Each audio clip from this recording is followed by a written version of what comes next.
afternoon, everyone. Welcome to Community Corner. I'm Ryan Nicholas Gray. Hello, my name's Alan Karnig Castle. And I'm DeWitt Taylor. Today we welcome our guest two friends today from our Community School District. Work to both secondary profile and those with special challenges. Maureen Wilson as Mo and Ken Felmlee both have worked at secondary, post-secondary home-based program wings, as well as the traditions program at the university. We have so much to share with our guests today, listeners today. We are thrilled to have them as our guests today. Thank you both for coming down, ladies. Thanks for having us. Karen, please tell us a little bit about yourself, your family, and your life growing up. Oh, all the way back to growing up. Wow. That's right. Let's see. Right now, I'm married for 31 years. I have two kids, 28 and 26, a son and a daughter. I'm currently retired. Left the district almost a year and a half ago now. I used to work for Rochester Schools, and now I'm traveling away to Florida and just enjoying life. Mo, tell us about your family growing up. Well, my family growing up. I grew up in Ferndale, Michigan, which I know David's familiar with. And I have three brothers and me, and I'm the youngest, a little spoiled. And then went to a parochial school my whole life, and then went to college for a couple years, but left that to head out west. I had a friend that was very ill, so I kind of took my life in a different course for a little while. And then came back and I met my husband, and we got married, and we have two kids, a boy and a girl. One's 26 and one is 21. And then I've worked for Rochester Schools. I've done all kinds of different work, but my last and existing job is Rochester Community Schools. And I worked with you guys, and I've worked, right now I'm currently working with the STEPS program through Rochester Community. Excellent. So, Karen, share with us your schooling and work history. Let's see. I graduated high school from Athens and Troy. I went on to college like Mo for a couple years and left to get married and have children, and went back on numerous occasions thinking I'd actually get my teaching certificate, and just kept going back to paraproing. So I had a good time in school, and I still pursue it occasionally. Mo, tell us about your schooling and work history. again, I went to college, I got my associates, and then I was studying, I was going into nursing actually when I left to go to Seattle. So that kind of life took a different curve there. So I wound up not finishing my nursing degree. But it was okay because it led me to all kinds of things. I started getting really involved with different programs and specifically students with disabilities. I don't know, I'm sure we'll go there later, but what prompted me to do that. So I started doing a lot of that. And then I'm trying to think what other programs. That would be about the only education that I have. And then, like I said, got married and pretty much worked with my kids and then in the schools since that time. Karen, what led you to work in the school district? I started when my kids were small. I went back to work just very part-time and taught reading for quite a few years with small groups of young 6-year-olds. And when I moved to Rochester, I initially thought I would go back and get my teaching certificate and realized I had a lot of credits to make up because, like Mo, I went to school initially for nursing and my credits just weren't really transferring. So I went back to school in Rochester, worked in Rochester schools, and I started at Ruther Middle School and worked with 6th, 7th, and 8th graders tutoring all subjects. And then it kind of led me into the special needs program as jobs changed. Cool. Karen, what led you to work in the school district? What led me to work there? Yes. I just always really loved children. And so when I needed to go back to work when my kids were young, I thought I could go back and do pretty much anything I wanted, but it just was kids that most interested me. So I went and interviewed and lucky enough got the job. Karen, have you worked with other age groups during your work career? I have. I've worked with all ages. I worked with preschoolers. I worked with elementary, I worked with middle school. The only age group, obviously you guys with post-secondary, the only age group I really missed was high school. I never worked in the high school. Never? Never ever. Mm-mm. Mo, have you worked with any other? Have you worked with any other age groups? Pretty much, I have, but I've pretty much been centered with high school and post-secondary, and I really enjoy that. Cool. Karen, please describe your work situation before you retired. My work before I retired, I was Yeah. working with the STEPS program with Maureen. We were co-workers, and it was the greatest thing ever. And I worked, it was a work-based learning program, and prior to that, we were out at OU in more of a life skills immersement, I guess. Can you think of a better way to? No, Karen. Life skills learning, right? Pardon me? Correct. I mean, it was life skills learning, right? Yeah. Yep, life skills learning, yep. Learning like laundry skills, the basic skills, like Yeah. laundry Well, skills, we- things that you do every day, everybody had Right. to We learn. we Okay. teamed up with other college-age Oh, you students did? and worked side by side with them a lot. Oh, And, that was good. and everybody got an opportunity to take classes. It was wonderful. Cool. Best job I ever had. Missed it so much. Well, that's good. So, Karen, so what was your job description like? My job description was to help. If we're talking my last job, because that was Yeah. post-secondary, Yep. was to help special needs adults Oh, with daily living skills, social activities, being their friend. Well, I think that's cool. being a coworker, learning how to be a team together. God, it included so many different things. We had so much fun we had fun. and learned along the way as we I were did, enjoying I did. ourselves. I can remember one time, working at Rivercrest, that Mo had to come down to work one day and ask me to say, right, why didn't you get this time sheet signed up by Nino? Yeah, You that was didn't one. find me. Yeah, that was Mo. Yep, that's Yeah. one of those things. If you Yep. didn't, Busted! I busted. They were busted. I was like, oh my Lord, call the police, call the Andrew. if you didn't do what you were supposed to, absolutely, we were firm. We We had high expectations they were of like you all, drill and, sergeants, like drill sergeants. and to look us. at your successes now. Yes, we have. Karen, what workshops or training did you take? Oh my goodness. We had a lot of different things. The school district was always providing something different, some useful, some not so much. We had a lot of first aid training in case somebody was injured. And we had a lot of just classes on communicating, I guess, to better help you all succeed. I don't know if I can recall a name of one specifically. We had like crisis intervention. Crisis intervention that I never ended up Yeah, with. basic medical. Yeah, I mean, I remember all the medical stuff, and then, they would have pretty much every month or two, we would get like a little class, a little synopsis of something special that we could maybe introduce in our classroom to make the students' life a little more enjoyable and educational, but fun at the same time. Mo, what sort of training or workshops did you attend? Pretty much like Karen said, the district has a number of seminars and workshops that we have to do to prepare for helping you guys out. There's a large, how do I word it? We're going to a lot, well, Karen's not now since she left me, but we're doing a lot of autism research right now. So there's a lot of seminars I've been sitting in on lately in that regard.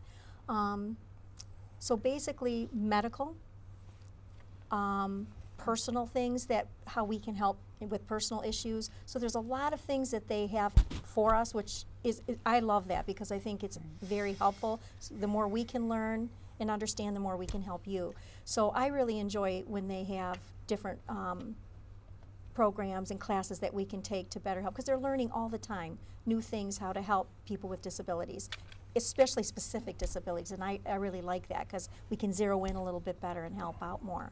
It's good to make things personal. Yes. Because with everybody's special needs comes a different personality and a Exactly. different need. Right. Exactly. And I thought about more classes too as she was speaking. You know, we did a lot of computer work too, because everything's technology these days. Exactly. It is. So they sent us through a lot of computer classes also. Right. Karen, when you were at Wings, which I know everyone knows about Wings, I was there too. What was your role at Wings like? My role at Wings was great. It was good fun. Did Miss Piggy Donut?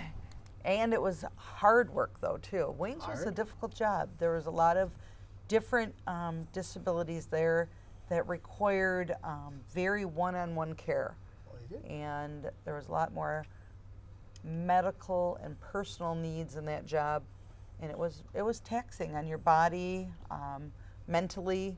You always worried whether or not, you know, when you can't. There's people there that can't communicate, and if they can't communicate, did I give them truly what they need? So you questioned yourself a little bit more when you were at Wings, because of the different disabilities and their ability to communicate themselves. I remember Dan Palermo, Laura DeWitt, Yeah, Piggy yeah. Donut, Barbara Ellis, all those friends of mine. So Karen Scheffler. Yeah. Jan Eckstein. And To there was name a, drop a there little was a bit. lot of us there at the time because there was a lot of students. Oh, Karen Sheffield. Can we get that name? And what about Susan Knudsen? Yeah. Good job coaches, right? The best ever. Karen, Yeah. those were the days. Mo, tell us about your walk at Wings. At Wings, Uh-huh. pretty much what Karen said. Wings was an interesting transition for me because I substitute taught when I first entered the district several years ago. Okay. And so that was very different from Wings. I had seen a job posting for a post-secondary program for students with disabilities, and I thought, I had some experience with that, and I thought, how interesting is that? I didn't even know Rochester offered it. I didn't. So anyway, I went and interviewed, and they gave me a bunch of feedback, and I gave them feedback, and so I was very excited about this program. So I went, and Karen's right, it's a wonderful program. Interesting because, like she said, you have a variety of different needs, and so it makes it's a bit of a struggle to be able to adapt to all that, but it is so much fun, and it's a very good program. It allows these students to have a possibility outside of high school, and you try your hardest to give them as much as each one of them can handle, and that's tough, but it's very rewarding at the same time. So it's enjoyable. So that was my experience at Wings. Well, now, Mo, please describe the program at OU. Oh, you see, Karen and I have smiles on our face. Our heart melts. It does, because OU was just a wonderful program that came to the table, and I'll never forget, I was at Wings, and I had heard that there was a possibility of it. So when I heard that, I thought, I'm on board. So I had told the director of special ed at that time, Eleanor White, that I was on board, and she called me that summer, and she said, it's a go. And so I was the first one. I started that program with Suzanne James.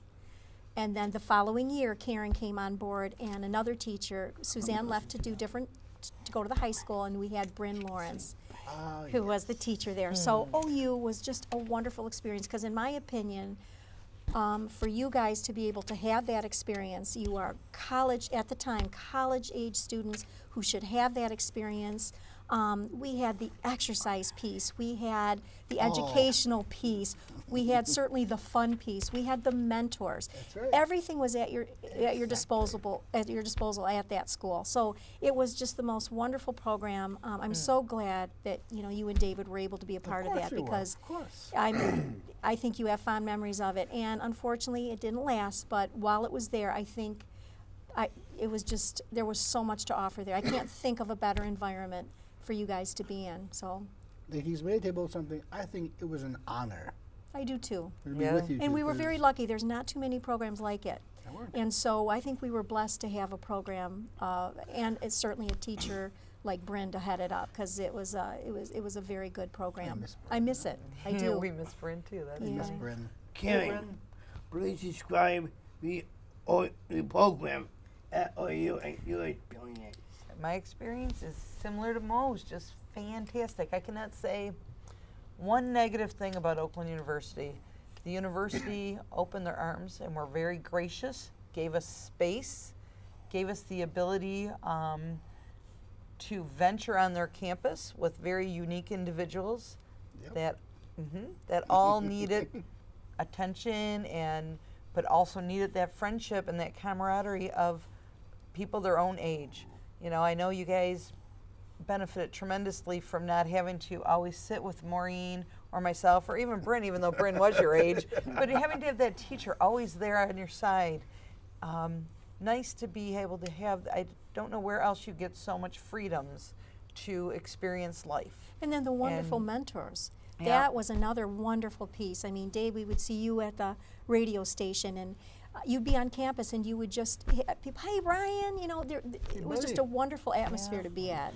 Got involved in, you know, the athletics there, a lot of basketball stuff. Paul, remember Paul, my trainer, Paul? Yep, Paul, your trainer over at the rec center. The arts at noon that we were able to immerse ourselves into. Students in African drumming. And remember I had tea one day, tea at noon. Yep. I sat there and having tea. Tea at noon. Yeah, there were so many seminars and so many different things that I had never been exposed to personally. That we had to sit in just because it was our job to take in. I'm like, boy, this is pretty good stuff. Equipment. Pardon me? Yes, Ebenezer Scrooge. Oh yeah, the tradition. Christmas Carol. We created many traditions. Miss Carol, do you remember the panels they had? Yep. Yeah. Those are some good panels. The traditions of the Christmas Carol. Yes. Our night away. Spending the night away camping. Oh yeah, camping. Cedar Point. See, what? Yeah, you didn't get to go. You were already graduated. And what's so fun about that is not only is it fun, but you're constantly learning. You're constantly exploring and learning those skills, and that's what makes it so unique, because you're in the world, in the environment, gaining all of that knowledge. It's just, it's a great environment for that. Now, Karen, when you closed, what was next for you? I went from OU and followed, the district decided to go a different path and do more of a work-based learning type program. And they took us back to the board office at the administration center there in Rochester. And so I followed that program back, and I only stayed there a short while because I liked it. It was fine. But my husband had been bothering me to retire for 2 years, and we decided it was time for me to move on. With the change in the district, we thought, give somebody else the opportunity to have the job and let me move on. And but STEPS was another wonderful program. You know, Rochester's innovative, and they're always trying new things. Am I disappointed that they maybe flip-flop, the pendulum swings? Absolutely. You know, there's opportunity there. I think that they miss sometimes by flip-flopping too quickly. But STEPS is another great program, and it offers, you know, a great work-based learning program for hopefully people to be employed after school, because obviously that's the end goal. You know, you need to have to have money to survive. You learn that, and money makes the world go around. Unfortunately, so. True. Yeah, that is true. Karen, did you offer changes to the OU program? Did I offer changes to the OU program? Yes. I'm sure we were pretty innovative. I have never worked with a better team in my life. I worked for a lot of years, and Maureen, myself, and Bryn, I've never met three people that could work so well together and bounce ideas off of one another to constantly change and have an ebb and flow of good and bad. Something went wrong, we could change it quickly together. Something went well, we would just embellish it. We never gave up changing. And I think that's a key to learn from what you do and build on it. If something doesn't work, lose it. Don't be afraid to say, I made a mistake, move on, and pick up the pieces the next day and say, let's do this. Exactly. And I think it benefited everybody, including our students, because life is not cut and dry. Exactly. Things continuously change. Exactly. Mo, what suggestions did you provide or offer to the program design? Are we talking OU, or are we talking Yes. OU? Pretty much what Karen said. The beauty of that program was that we were allowed to be creative and come up with new ideas. And the other thing was you guys were all involved in that process. So it wasn't just Karen, Bryn, and I and our ancillary staff, it was also you guys. You were always, we always wanted to hear your feedback. What do you want? What can we bring to the table to help you? It was always about you. And we were like a big team. So it wasn't just us, it was always you guys. And I think that was my favorite part of that program is that we were allowed that and you guys were allowed that. So you had a voice, and I'm a big fan of that, as you know. So that was probably things that Karen and I were constantly fighting for, was your voices. We wanted to always make sure that things that you wanted or things that you believed in, that we would try to help bring that to fruition on the campus.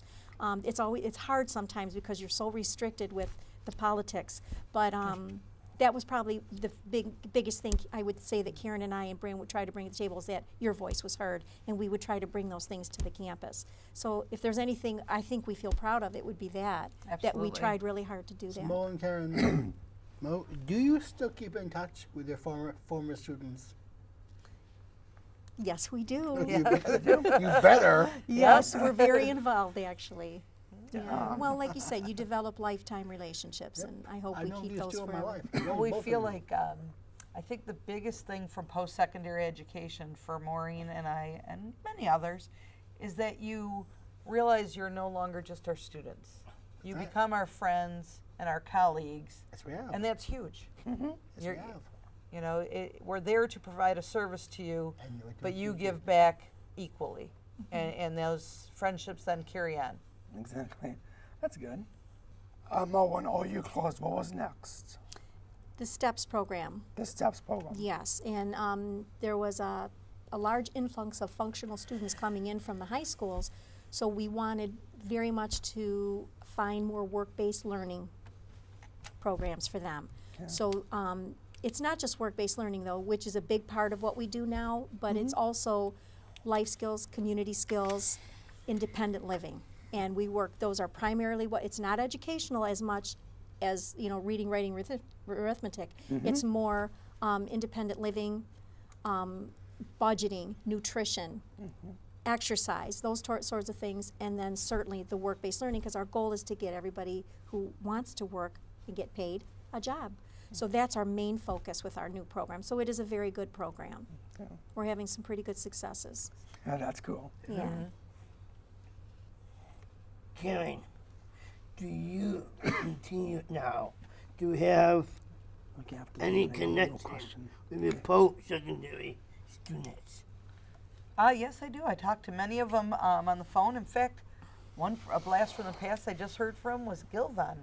I hadn't heard from him in quite some time, and it's Gilvan. been about, I think, 2 years. And I've gotten 2 calls from him recently. I talked to one of them pretty much, another student, weekly, sometimes daily.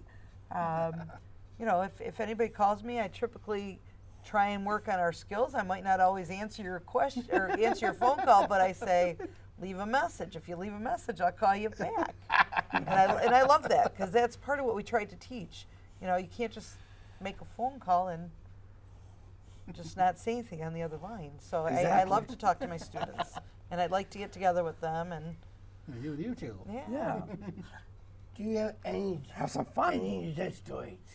You have any what? I'm sorry. Success stories. Success stories. Success stories. Oh my I'm not gosh. thinking success. Are y'all sitting here? Yes, we are. Yeah. Wait, tell us something, please. I mean, think about yourselves. I think there's numerous successes that both. I mean, unfortunately, Aaron wasn't lucky enough to be in the program. I was. But Ryan, I mean, look at you sitting here doing this community corner. You're very active in your community. I am. David, you're very active in this particular show. You're very active with your disc jockey business.